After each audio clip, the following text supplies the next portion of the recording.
એક એક ગાથાનો ખૂબ જ પ્રભાવ છે. આપણે જ્યારે ગાથા જ્યારે બોલીશું એનો પ્રભાવ કહેવામાં આવશે ત્યારે ખબર પડશે કે કઈ ગાથા કઈ રીતે લાભદાયક છે.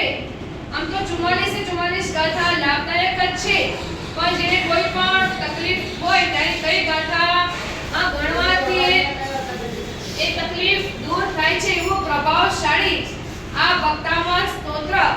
અને એ ભક્તામૃત સ્તોત્ર બપોરના 12 વાગ્યા સુધી જેનો પઠન પાઠન થઈ શકે.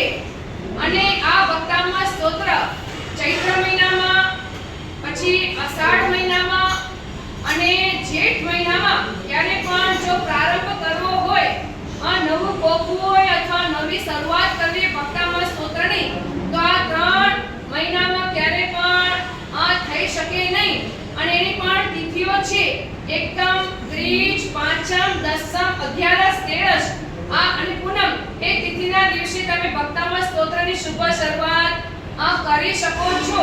અને આ ભક્તામૃત સ્તોત્ર પૂર્વ દિશા અથવા ઉત્તર દિશામાં બેસી અને ભક્તામૃત સ્તોત્રનું પઠન પાઠન થઈ શકે છે. શુદ્ધ વસ્ત્ર ધારણ કરી આ ભક્તામૃત સ્તોત્ર બોલી શકાય છે. એવું આ પ્રભાવશાળી ભક્તામૃત સ્તોત્રની આજે શુભ શરૂઆત આપણે આજે અનુષ્ઠાન કરવા માટે જઈ રહ્યા છીએ. ત્યારે સૌપ્રથમ આપણે અહીંયા ભક્તામૃતની શરૂઆત કરતા પહેલા આપણે અહીંયા પ્રાથમિક વિધિ કરીશું.